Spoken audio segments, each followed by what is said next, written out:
I'm going to bring the daughters up, but let me introduce myself. My name is Pamela D.C. Jr., and I am the Director Emeritus of the two Mississippi Museums.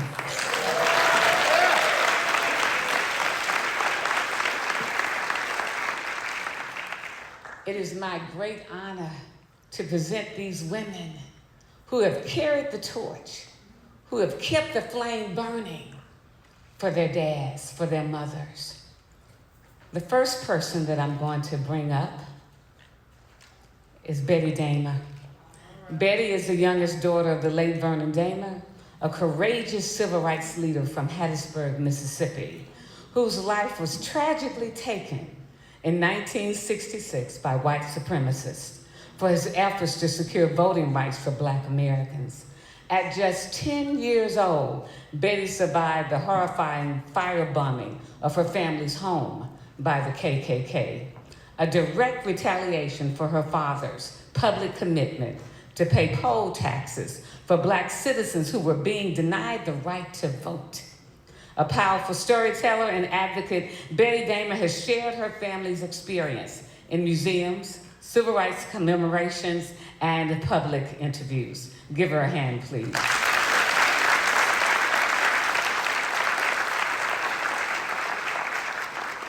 Kerry Kennedy is president of Robert F. Kennedy Human Rights. Give her a hand. Under her leadership, Robert F. Kennedy Human Rights partners with the bravest people on earth to create lasting change. She's a proud mother of 3 daughters, a human rights activist and lawyer. She authored New York Times bestseller, Being Catholic, now as well as Speak Truth to Power and Robert F. Kennedy, Ripples of Hope. The 7th of Ethel and Robert F. Kennedy's 11 children. Let's give Ethel a hand for that.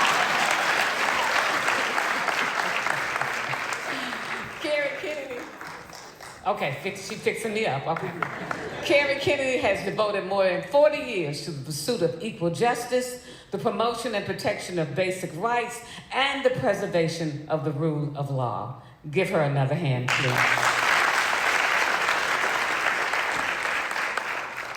Reena Evers-Everette.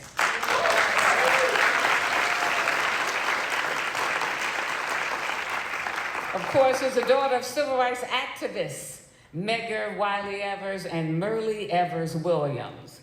Born in Mount, and I'm gonna say it right because y'all say it wrong. Born in Mount Bio, Mississippi.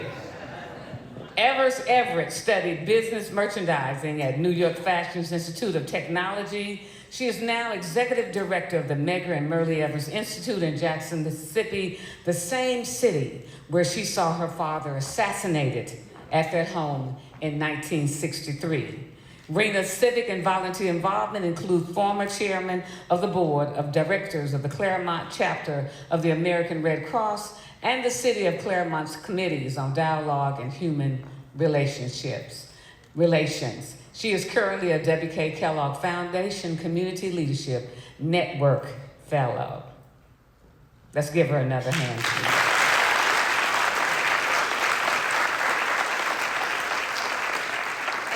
Our moderator for tonight is Joy Ann Reid.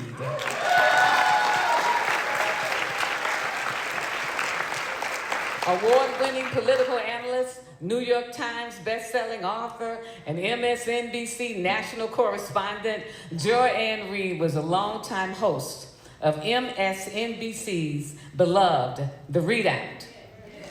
Give her a hand for that. Reid made history with her namesake show as the first Black woman to host a primetime cable news program. Prior to The Readout, she hosted the hit weekend morning news show, AM Joy. Reid is the author of Fracture, Barack Obama, The Clintons and the Racial Divide, We Are the Change We Seek, the speeches of Barack Obama, which she co-edited, and the New York Times bestseller, The Man Who Sold America, Trump and the Unraveling of the American Story. Okay. And we have to say, Medgar and Merle, the book that she wrote, Medgar Evers and the love story that awakened America. Let's give her a hand for that. A sought-after keynote speaker, Reid is celebrated for her no-nonsense commentary and insights, taking audience beyond the headlines in impactful engagements. Let's give them a hand. This is going to be an amazing panel. Thank you so much. So I have something here that I'm going to read that Miss Reena does not know about. And it is, and I will show it to all of you, it is a letter from the former Vice President of the United States, Kamala Debbie Harris.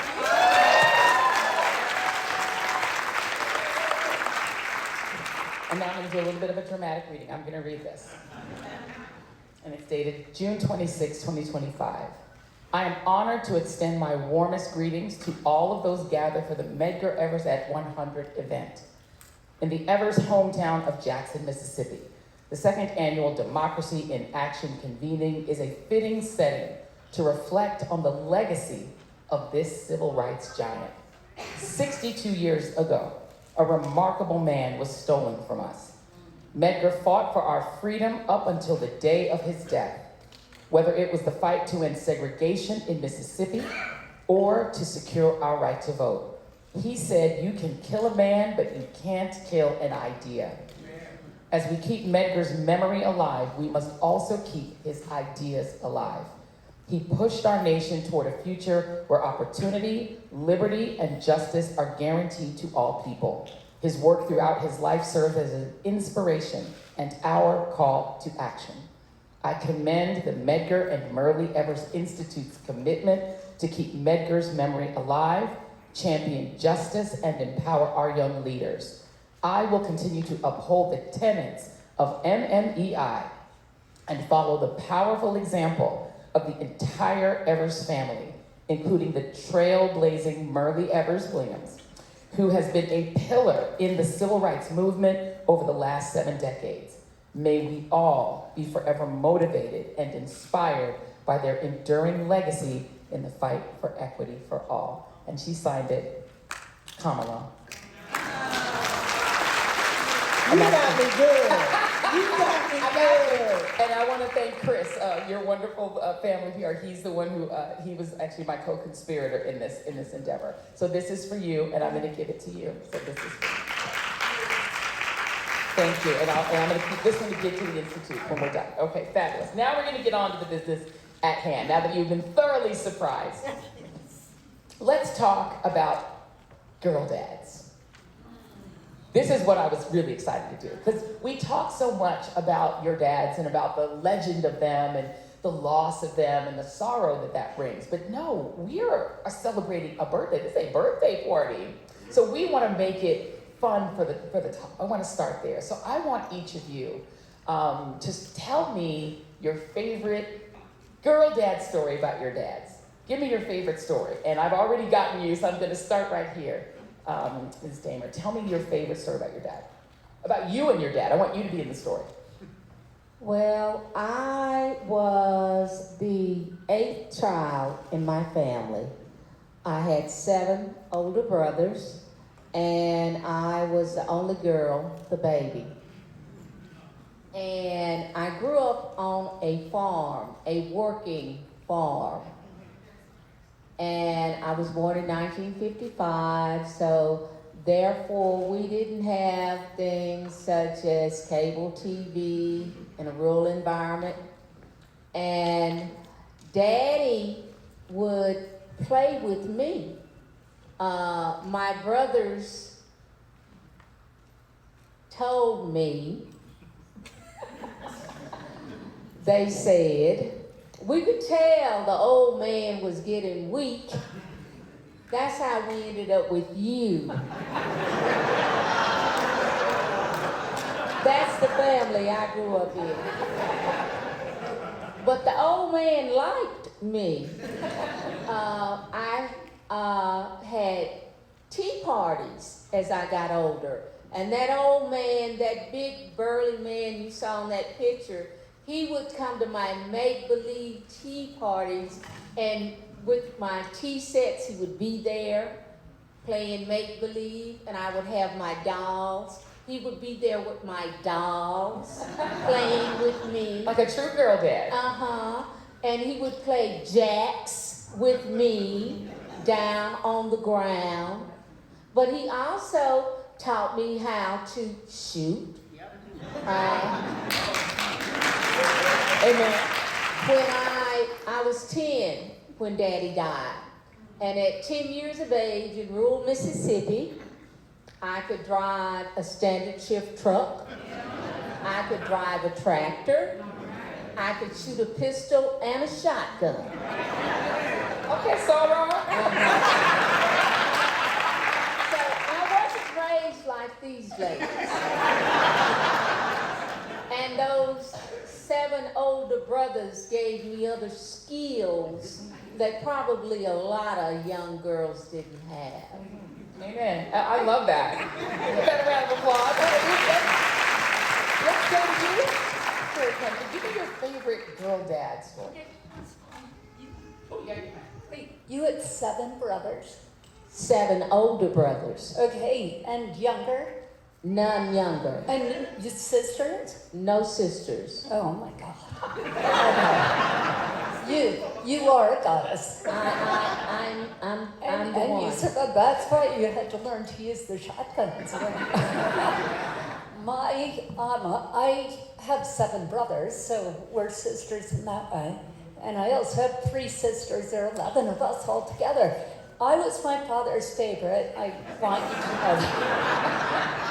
We had all of the photographs. Now, I always felt that way, but I didn't really know it. And then a friend of mine said, you know, she was doing a photo project on my father, and she said, I went to the JFK library, and all the photos of him with his children, you are on his lap. And so we were quite close, but one of the memories I have of him is actually after Dr. King died, you know, Daddy was campaigning in Indiana, and John Lewis was organizing the black community for him. And so John Lewis had organized the biggest black community in Indianapolis. And my father, as usual, was very late for this big rally that Lewis had organized. And Daddy came in at the airport. I hear my dog. She's saying, let me up there. And he came in and he was told that Dr. King had died. And Richard Lugar was the mayor at that time, and he said, well, you can't go back into that part of the city because there's too much violence. And John Lewis said, you gotta come, and so my father said, I'm going. Daddy had worked a lot in that part of the city. So this was not like he wasn't some politician just jumping in. They knew him in that community, and so he went and he told them that Dr. King had died. And he said, what we need in this country is not division and anger and lawlessness, but love and justice and compassion towards those who still suffer in our country. And then the next day, he canceled all of his campaign events except for one. It was in Cleveland. And he went to Cleveland because 125 cities went up in flames that night. And all of the white city fathers across the country said, now we owe nothing to the black community because they burned down the cities. And my father went to this kind of, you know, white fathers central in Cleveland. And he said, the only reason you have power is on the backs of the black community. And you have to deal with that, and you not only have to deal with issues in general, but there's an issue that's more dangerous and more harmful than the shot in the night, and that is the institutional racism. That's not being able to go to a school with books in it, and that's not being able to get a job that can pay for your family. And that's the humiliation, the daily humiliation. That's on you, and you have to solve it. Okay, Then, sorry, that's a long story, but then he came home to Virginia, and he canceled all his campaign trips. And so the next morning he came downstairs wearing shorts and a t-shirt. Now, when you walked into our house, and outside Washington, D.C., if you walked in the front door, just to the left was the den, but we called it the TV room because it had this huge RCA Victor in it. And the rule in our house, I don't know if you had a rule like this, but whoever turned on the TV first got to watch what they wanted. But if anyone wanted to watch the news, they could trump that. So we watched the news a lot, mostly in order to get back at the other kids. But anyway, so we're all in there and we're watching the news, and my mother is with us, and my father comes down the stairs and he's got like a t-shirt on and shorts. He's going to play with us. And right at that moment, they show Washington burning. I mean, flames. It was terrifying. 14th Street, it was so close to our house. And he turned around and went back upstairs. And we're still watching. And then he's in a suit and he walks out the door and he gets in his car. 10 minutes later, our whole family's sitting there watching the TV. And there's my father. And he's right there in the midst of that protest, in the midst of the riot, trying to put out the flames, trying to quell things. And that's, sorry, you're not going to read this in any history book. That impacted me so much and it's something we have to think about today. Stop sitting watching TV and wringing your hands. Run into the flames. Run into the flames. That's what Medgar Evers did. That's what your father did. That's what Dr. King did. That's what John Lewis did.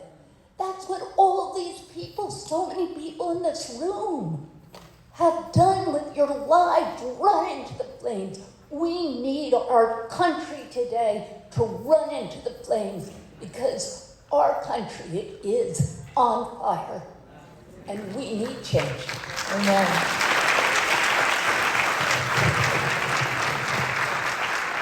Sister Reena, what's your favorite girl dad story about your dad?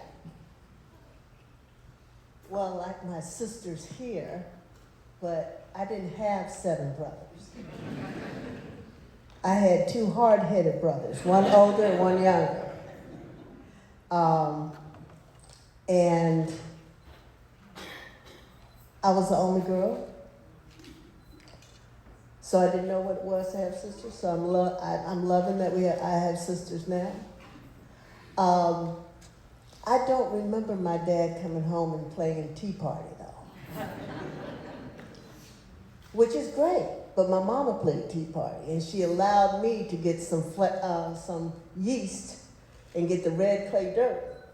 And when it was summer, make little tea cakes out of it. Now he would eat those. I ate those. Okay, that was with my tea party. But he didn't sit down to do the little tea party with his finger up, no. But what he did was always be present. He always gave us the quality time. And one of my favorite memories, there's several, but one of my favorite memories is when he would come home, and he would be home for longer than 24 hours. And he would go to the record player, put on a 33 with Chubby Checker, and we would twist the night away. So, my father loved to dance. He was in the choir at Alcorn. He persuaded my mother that he loved opera, which was a lie. That's what she said later. But because she was doing that, he was trying to go ahead and woo her. But he also loved to make sure that we enjoyed each other and had fun. And so he was the Pied Piper of the neighborhood. So as soon as he would drive down the street, coming to, Mr. Evers, let's play some football.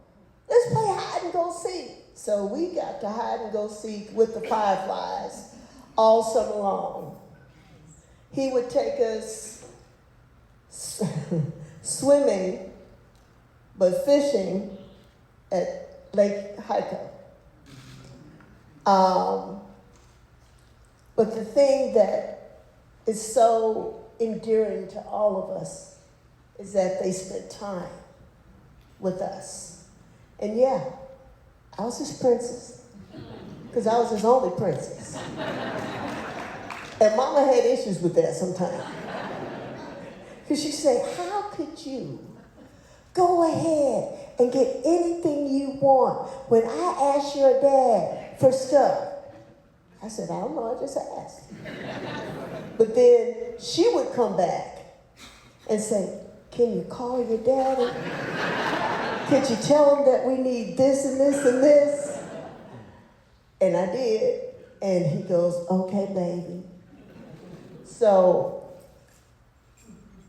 the dancing is something that stays with me. He was a very athletic man. And so track, football, and he loved Jack LaLanne. So I was his weight on his ankles when he did his sit-ups.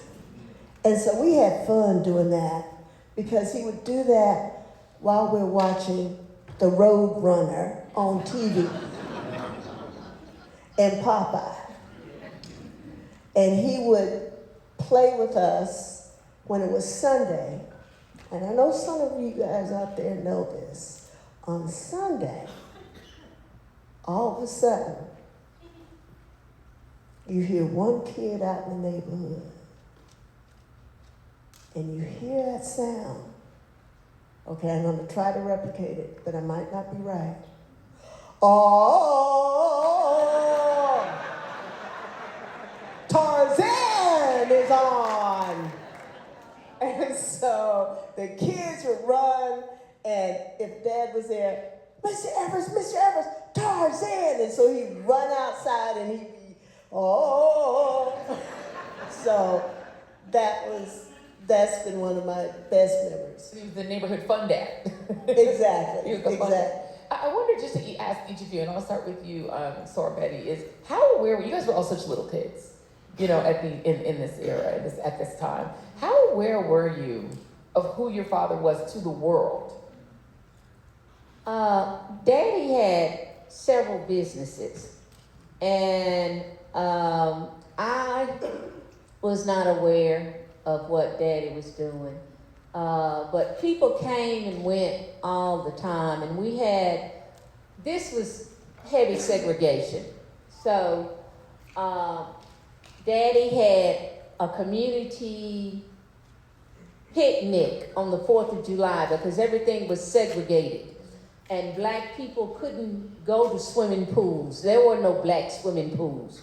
We had a lake that Daddy owned in front of the house, so they would come from the city out to Vernon Dahmer's place on the 4th of July, and they'd have a cookout, and they'd fry fish, and the ladies from the community and the kids would come and swim, and the Boy Scout troops could camp out on Vernon Dahmer's place. It was safe.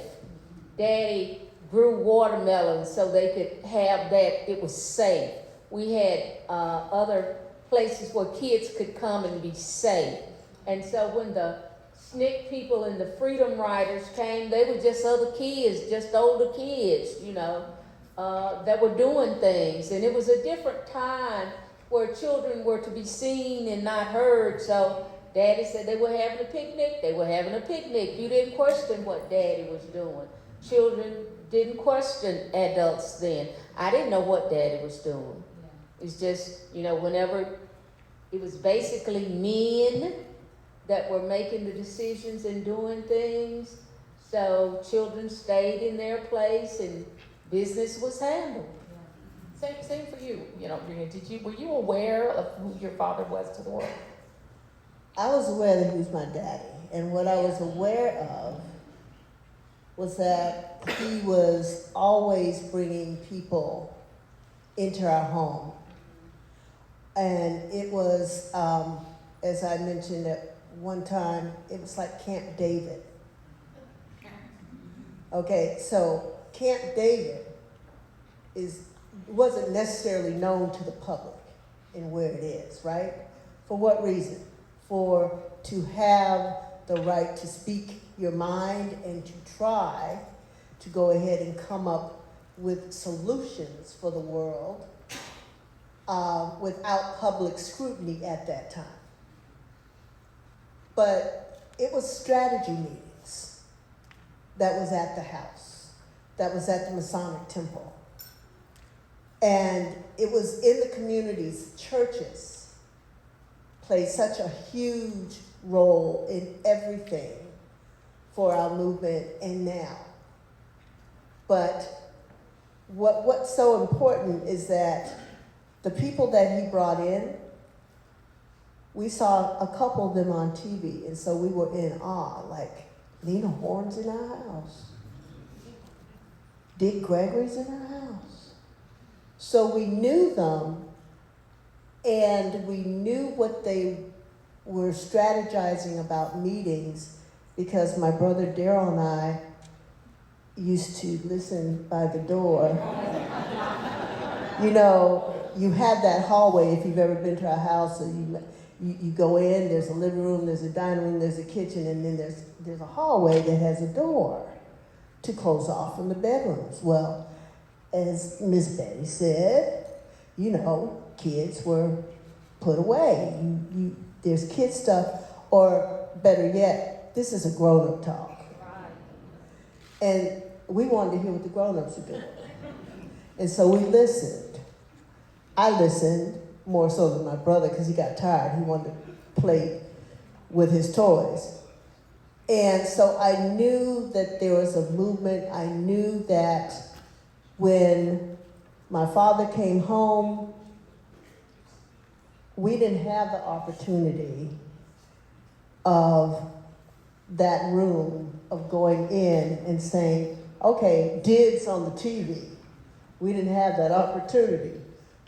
We did have the opportunity because of watching TV with 3 different channels only. 3 different channels. And if he was home and the news was on, it was hush and listen. And so hearing everything around the dinner table, I knew certain things were going on, but more impactful to me is because of the threatening calls that kept coming into our house. And I happened to get some of them, and they would tell me what they would be going to do to my father, to my mother, to our family, and why.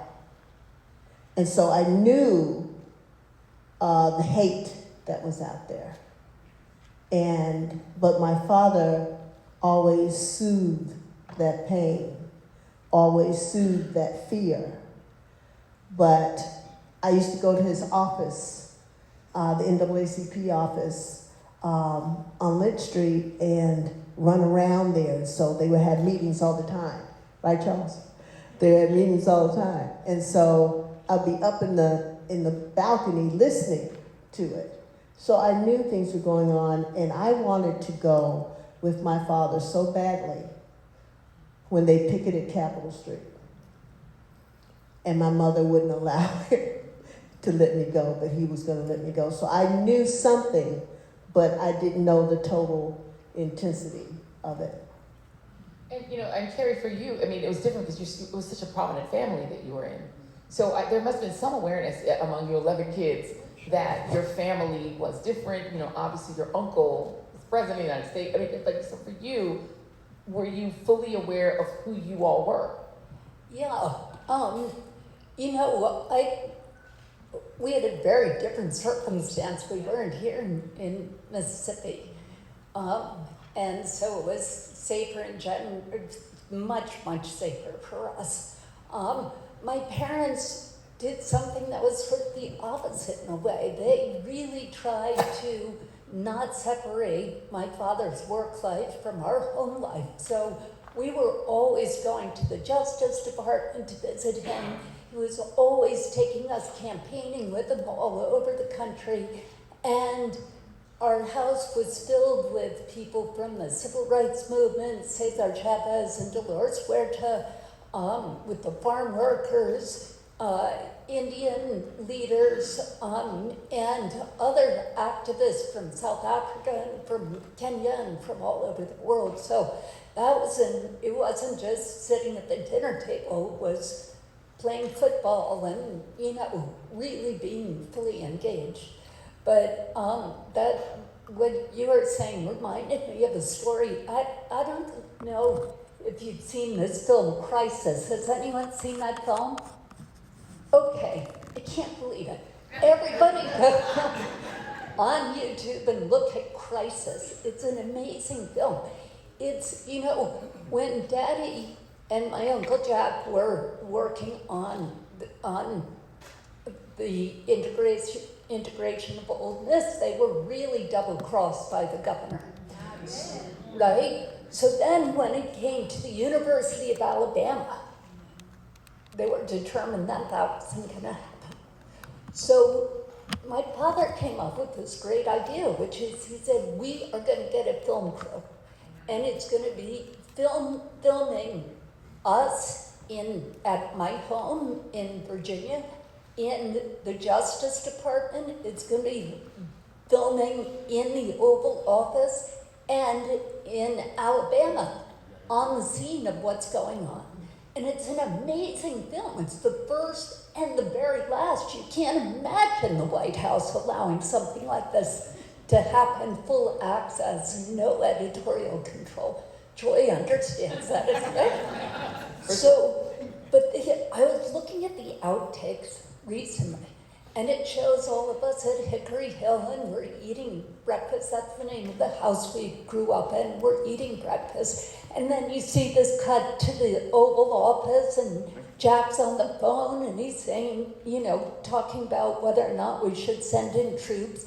And then it shows Daddy saying, okay, let's go to the office. And then David and Michael, my two older brothers, and me, we go to the office with him. Now, you see him in the office, and he's talking to John Doerr, and he's talking to Burt Marshall, and to John Siegenthaler, and he's saying, how long does it take to get the troops to the university? And they're saying it takes 22 minutes. And he says, 22 minutes from the moment you call them up to the time the last one gets there or the first one gets there. Like, he wants the details. Meanwhile, as he's having this conversation, you see Michael, David, and I, and we're playing hide and go seek, and he's getting warmer and colder, so my brothers are hiding under his desk. Where the button is, and if you push that button, it makes J. Edgar Hoover have to come over. So that was like, I think my father got joy out of, sending us there. Oh, sorry, Mr. Hoover, it was a mistake, my kid. You go back. Anyway, so we're playing this, they're under the desk, and he's saying to me, I'm like 3 years old, warmer, colder, depending if I got closer to them as warmer and farther away, colder. And I wasn't that swift, apparently, as a 3-year-old, so I'm like meandering around the other place. And then Burt Marshall is saying, well, it depends. If we have to call them up on a Sunday, then they're not all there together, so it takes a little bit longer, but, And you're saying, what are you doing with those kids? Stop with the kids. This is called crisis. Our country is in crisis. Stop talking to the kids. Turn around and do your job. And then at the end, you realize As we know, the university was integrated.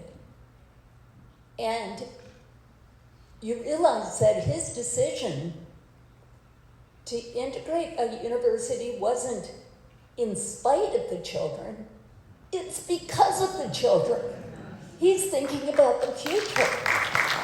And if I can just go on a little bit more about this.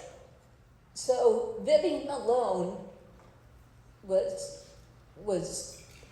one of the students. Vivian Malone had a younger sister who looked up to her sister. First, Vivian was the first one in their family to go to college. Her little sister then went to college. Her little sister then thought, I don't just need to stop college, I'm going to go to medical school. She falls in love with this guy. He's a lawyer. He goes to work in the Civil Rights Division of the Justice Department. He becomes the first Black Attorney General of the United States, Eric Holder. Vivian Malone's younger sister becomes an OBGYN and delivers Robert F. Kennedy's grandchild. Wow. Wow. It's amazing. Isn't that amazing? It is absolutely amazing. It's amazing. So bring your kids. I was just going to say, the moral of the story is bring your kids to work. Right? I mean, they make your life better. I wonder about this, because you all were so young when you lost your fathers, was there ever a sense of resentment that you had to share your dads with the world? Like, did you ever sort of resent the world being in on your dad's time? There was a time that I hated everybody. First of all, because there was a plan in the Dahmer family.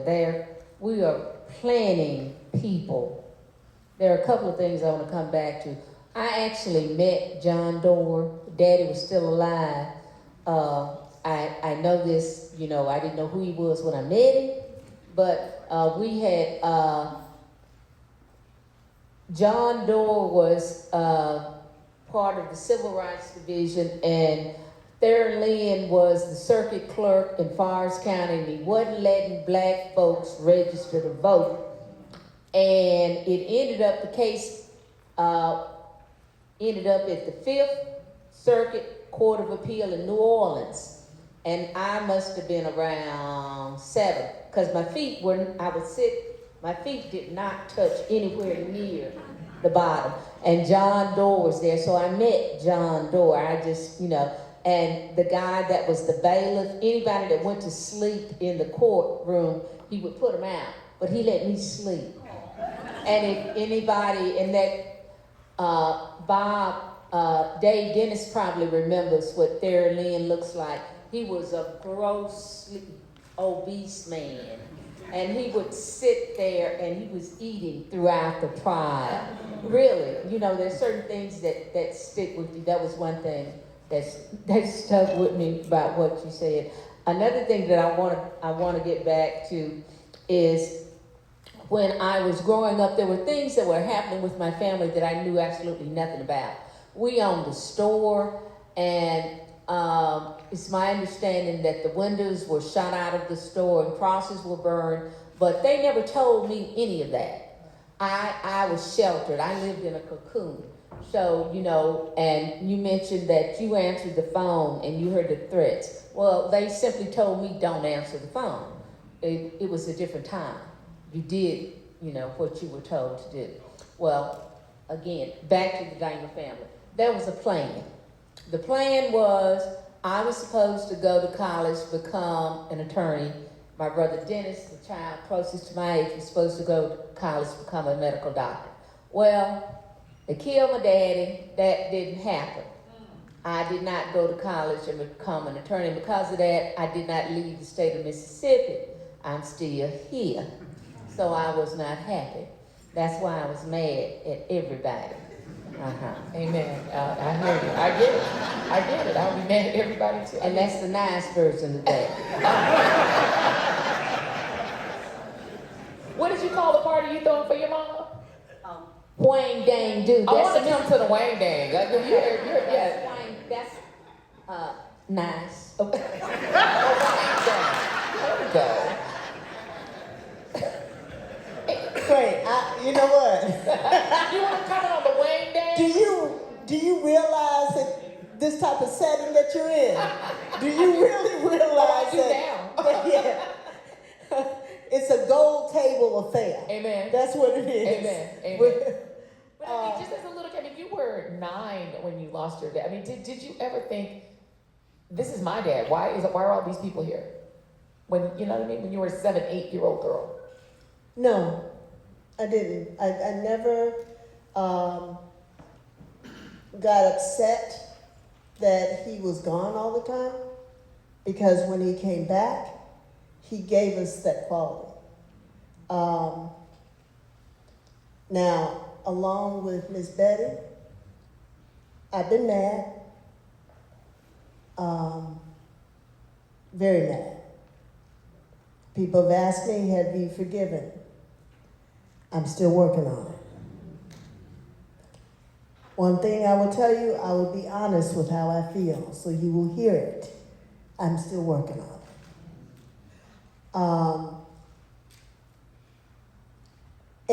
And we're all God's children, and I understand that.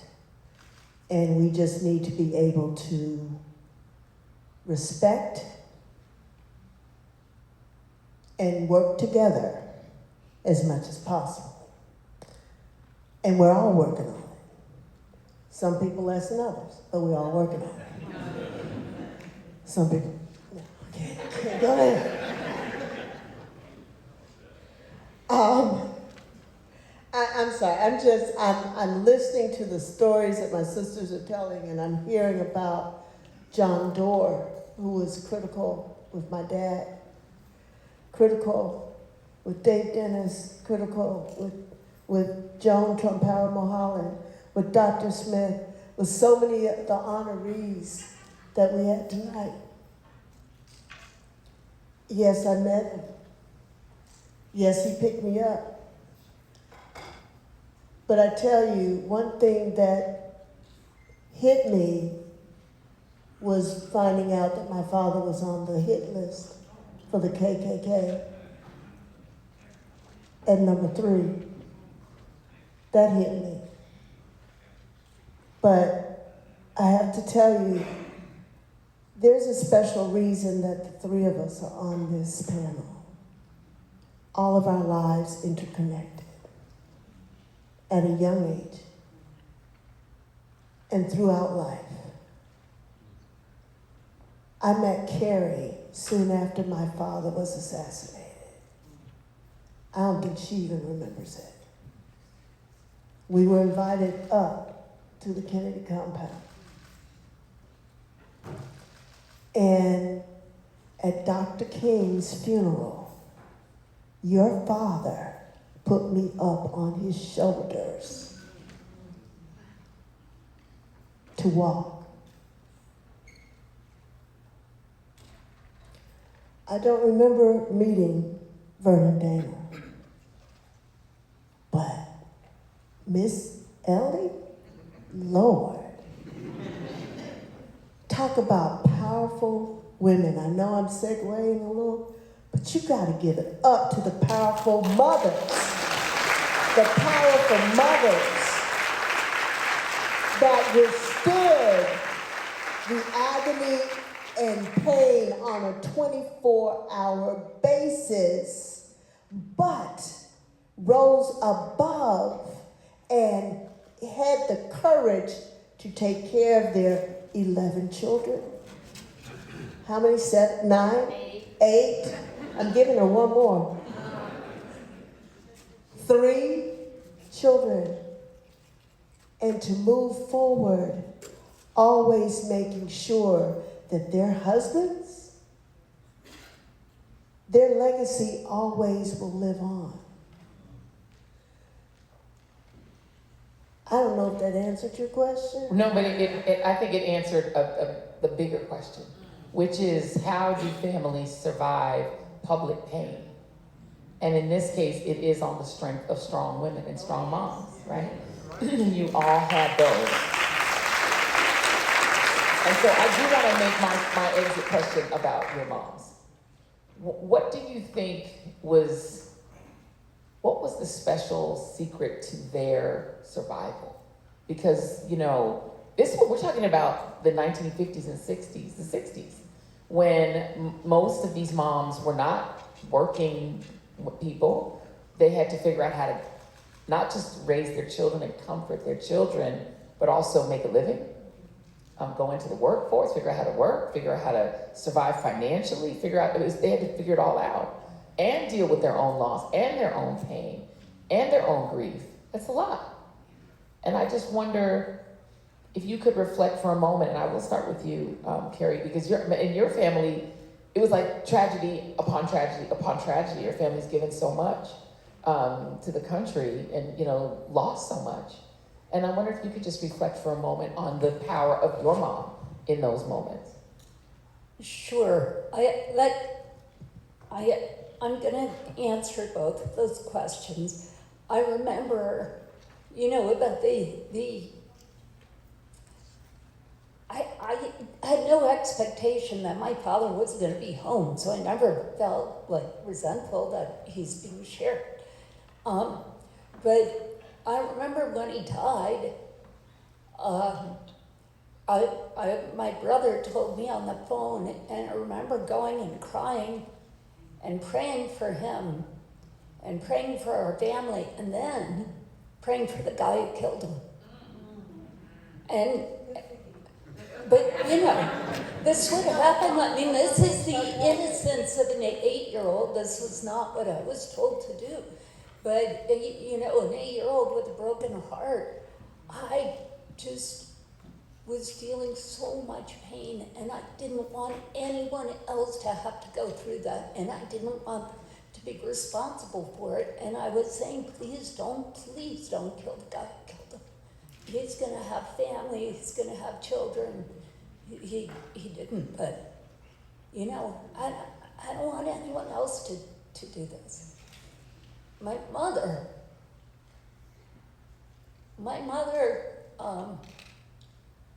did everything with Daddy. They were really a partner, and I don't think he could have been anywhere near as successful had he not been married to her. But, you know, she just really brought out the best in him, and she was with him in California, and she was, when we were all together. Sorry, it's hard to talk about this, but anyway. So we were all together campaigning that day. And then we went to the hotel, the Ambassador Hotel, and we were with John Lewis. Hold on, I have to digress for a second. Can you imagine this? John Lewis was organizing the Black community, and Cesar Chavez was organizing the Latino community. But they had sort of done all the works for the last week. The two of them campaigned door to door together. Can you imagine opening your door and seeing John Lewis and Cesar Chavez? No wonder my father won, right? So, okay. So then we were the younger kids, which were me and my two of my younger brothers, and my sister Courtney and I were sent back to our hotel. We were staying at the Beverly Hills Hotel, which is a great hotel if you've ever been to it. And then my father went to accept, and you've all seen this, and then he accepted, and then he walked through the kitchen with my mother. Now, my mother had 10 children, and she was pregnant. And that guy killed my dad, but he shot 5 other people that night. So she almost lost her life. And she stayed with my father that night for the next 24 hours when he was dying in the hospital. She never left his side. And then she got up. She got out of bed. She had another life inside her. She had 10 children to raise. She didn't fall into a depression. She went on. She organized that funeral. Just craziness, huge. And then after the funeral at St. Patrick's and the train ride down to Washington, which ended at the Poor People's March, everybody came out and sang the Battle Hymn of the Republic, which was my dad's favorite song. And then we went up to Arlington Cemetery and buried him. Okay, now it's time to go to bed. No. My mother said, come back to the house. Let's have a drink. Make sure everybody's okay. And that's the way she lived. Every day, never looking backwards, always looking forward. She didn't get down. She moved ahead. And let me just say one other thing. She died in October. She was 97. And these last 5 years, I spent a huge amount of time with her because the first time at dinner alone with her was during COVID in my entire life. Can you believe that? I mean, incredible. But then we had dinner alone together night after night after night. And the thing she said more than anything else these last few years was, aren't we lucky? Aren't we lucky? Look at this sunny day. Aren't we lucky? Look at those beautiful flowers. Aren't we lucky? Just everything. Isn't that amazing? That's the way to go through life. That's beautiful. Talk about your mom. My mom was an educator, and in Mississippi in the 50s, educators were required to list all organizations that they were members of. So therefore, if you were a member of the NAACP, you couldn't get a job. And if your husband was named Vernon Dahmer, and you had a job one year, you were not going to have a job the next in Forrest County. So she ended up, that's the county that we live in, that we presently still live in. But there was an adjacent county that did hire her. And she stayed in that county for about 30 years. And finally, Mama became the election commissioner. She served, that's the person that's over election. She was in that position for 12 years. Our district is not a predominantly black district. She held that position for 12 years, and she was finally able to come back and retire in Forrest County. My mother is a very strong woman. And we would not have been able to hold it together as a family without her. But farmers, people that are from Mississippi will know that farmers, the way you normally do it, you go to a lending institution, you borrow money. Well, white farmers did that. Black farmers couldn't borrow money because we couldn't get money from the FDA. They didn't lend black farmers money. So you had to put up your land from a bank. And Vernon Dahmer could do that because he had land until he got active in civil rights. Then they wouldn't even let him put up his land to get money. But there were some good white people out there who would give him money, and they handled it transaction-wise. And we won't give their names out today because this is still Mississippi. Amen. This is still Mississippi. And at the end of the crop season, Daddy would pay those people back. I can remember one time we were at this person's business. So it was prior to 1966, and it's still very much segregated, and I had to use the restroom. Daddy said, try to hold it, baby, try to hold it. And the man said, what's wrong? He said, and Daddy said, well, she needs to use the restroom. He said, well, there's a restroom right there. She can use my restroom. Things were still segregated, you know, at that time. But he was willing to lend Daddy money, and I could use his toilet.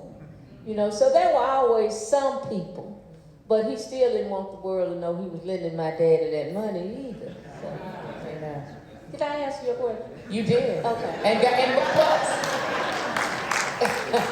I know your mama, Okay. but tell us something that we don't know about your mama. Oh, well, she's still a force of nature. Yes, she is.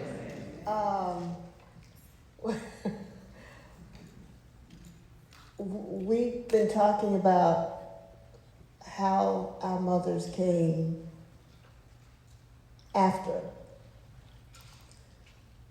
and before. But my mother always worked with my father. Always. She was his secretary. She was his editor. Sometimes she was his speechwriter. Of course, cook. Other things. That's how I got here. And happily, I'm glad. But Mom had, and Dr. Smith knows this, such a terrible time that first couple weeks. Terrible, terrible time. Because she told my father the night before, I can't live without you. And what he said to her spurred her on. And he said, you're stronger than you think you are. And so she took that. She took the love that she had for him, the love that she had for their children, because he told her, you take care of my children. And she told him, they're my children too. And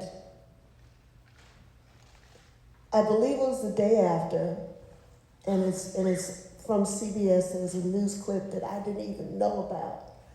And I saw it where she was on TV right after and talked about him and talked about his legacy and that she would never, ever let it die.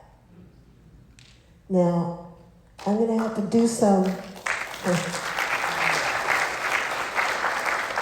I need to do a major correction, okay? And no disrespect to anybody who's used this, but I have to do a major correction.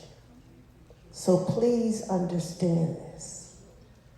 The quote, you can kill a man, but you can't kill an idea, was my mother.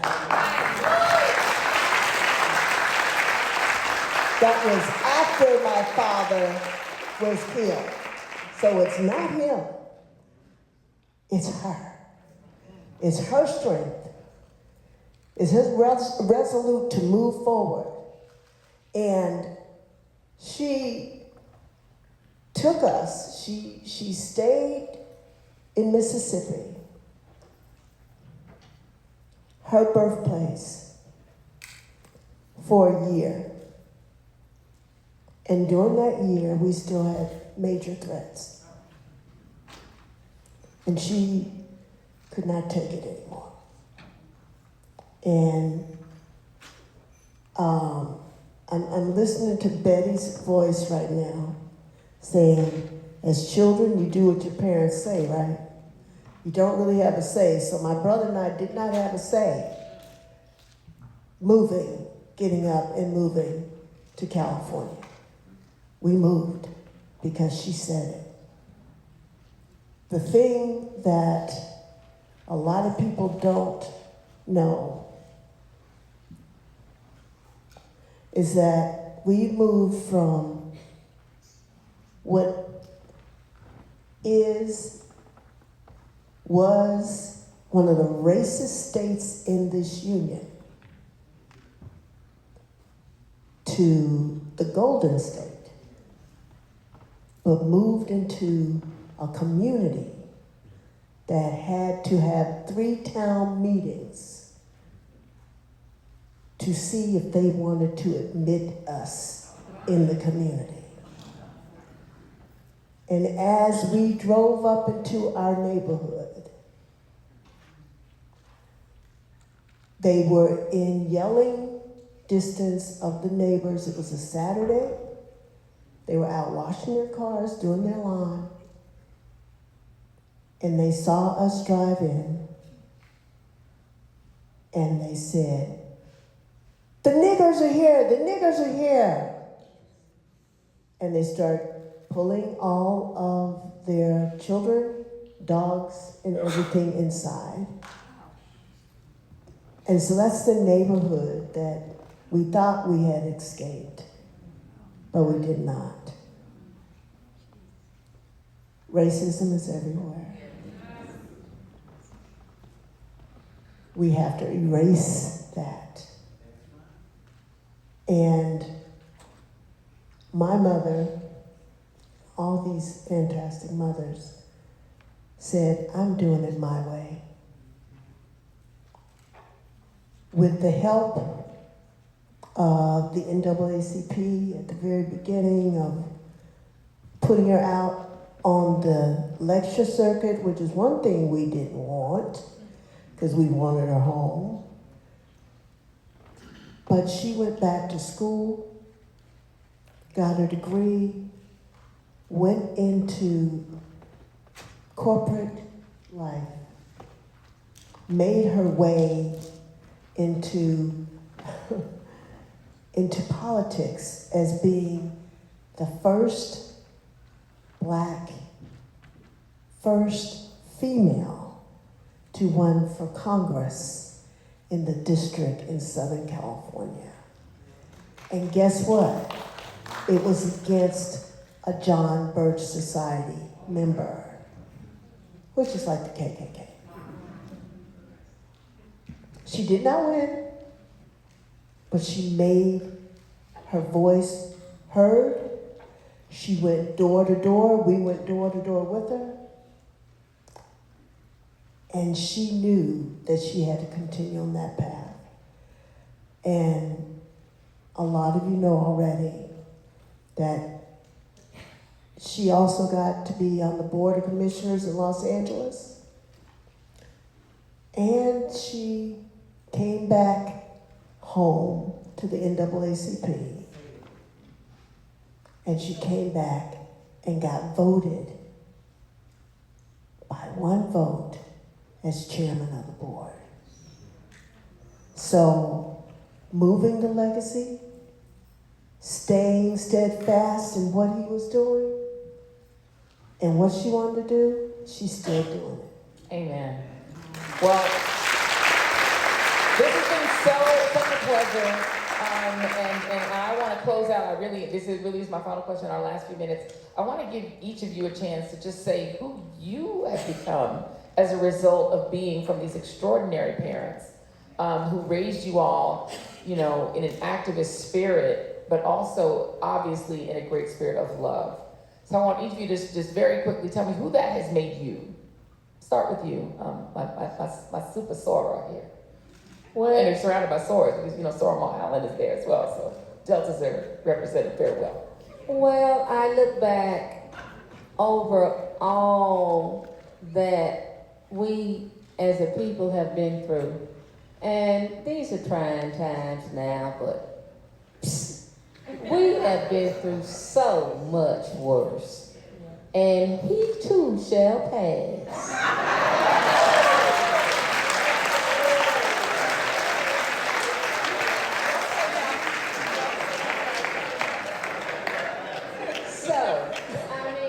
When you consider what people had to go slavery.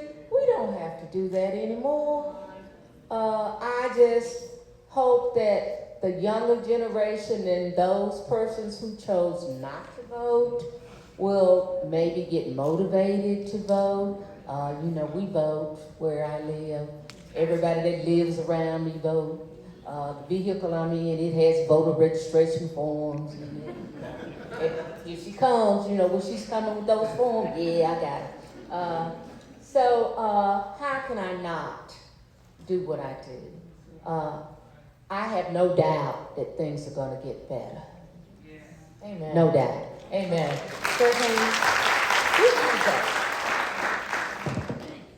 Well, I think one of the big lessons I learned from my father, and he learned from many of the people in this room, was that those closest to the problem are closest to the solution. So we at Robert F. Kennedy Human Rights, named for my father, not my brother, just to clarify. She said, to be clear. Yeah, well, we partner. We partner with people all over this country. We work on anti-Black violence in the justice system and policing, and especially in the ICE detention centers, where really, if you want to know about the need for stopping Black violence in detention, that's the place to do it these days. But anyway, and all over the world, and we do human rights education. We work with business and human rights, and that's been my life. But I just feel so grateful, really grateful to Reena for inviting me here today. And last night we went to James Meredith's birthday party. Can you believe that? How great. It's typical for you. For me, God. And it really just felt like this whole 24 hours has been a spiritual experience. Like, I don't have to go to Mass for at least a month. Just because of the spirit of love and determination and community and joy that I felt. So thank you. Thank you. And with that, I'm going to give you the last word, my dear sister. Sounds like Lawrence O'Donnell. Okay. And I love Lawrence O'Donnell, so thank you. That's a compliment to compare me to him. He's great. And this is kind of tough to close this, but love is what resonates throughout my life, because that's what I grew up with, and that's what my father instilled in us. My mother did too, of course, but he was adamant about that and about family. And I want to take a moment and a privilege to ask my family who's here to stand and be recognized.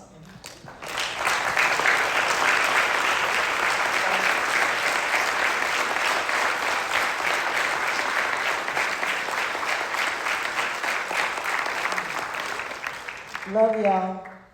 Love y'all.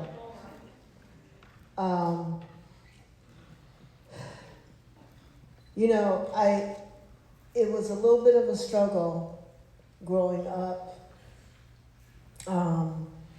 because Mom was always gone, but I was always her right hand. So I was carrying the bags, packing the bags, doing whatever was needed, and being around and really absorbing the movement that she did, and being around people like you and your family, and being around you, Miss Betty. So I grew up wanting to serve. And so I did that. But I also, in all transparency, did not want the limelight of it because of let's just be true, the safety issue of it. And so I was the strategist and navigator in the transportation area. I worked for United Airlines, and I was after 9/11, I was a security agent. And I'm gonna say proudly got 10 people who weren't supposed to be here out.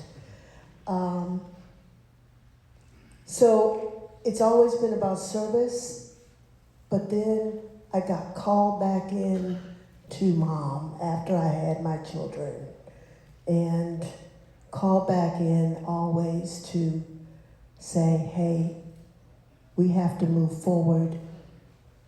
We can't stop. And as I've done that in the communities that I've served, but what resonated always was our young ones from here on up. And that was also where my father put a lot of his energy, was in the youth, and strategizing and mentoring, as Dave Dennis knows, because he did it. And so that's what the Medgar Evers Institute does, is focus on youth leadership, empowerment, activism, but strategic thinking about life skills. Like learning those life skills that you learned on the farm. I'm not teaching how to go to shoot anything. I'm a 501c3, so I can't do that. But partnering with organizations such as Mississippi Votes, such as NAACP, such as others, such as Sojourn to the Past, to make sure that we understand and we continue to learn our history so we don't do what? Repeat the tragedies and the mistakes that were done in the past. So with that, I just want to make one quick privilege. You know how you talked about your father and your mom and being in LA at that hard moment. A lot of his children, my Uncle Charlie, is right here. They're right here with you. Because Charles Evers was right by his side. And my mother and I were supposed to be at the Ambassador, and we couldn't get there, and we got a call. So we've always been connected with that. And for those of you out there, and I hope each and every one of you understand the importance of the vote. It's not just going and doing a check mark. It's a check mark for your life. It's a check mark for your lifestyle. And it's a check mark for your future. So please, as you see us, remember that. As you see the honorees, remember that. And if you honor them, and you honor our fathers and our mothers, do something about it. Please give a rousing round of applause and thanks to Kerry, Kenndy, Bettie Dahmer, and to my sister, Reena Evers-Everette. Thank you all for sharing your stories, your moms and dads, and your stories with us. God bless. Thank you. So before we leave and while they're taking their picture, I want to take a moment of personal privilege and thank this panel again, but also our moderator for joining us. I'm sitting over here shaking. I'm like, this is Joy Reid for real, in real life. So we're so happy for them to be here today. My name's Jarius Adams, longtime contributor to the work of Mississippi Votes, and I want to thank everyone for being here today.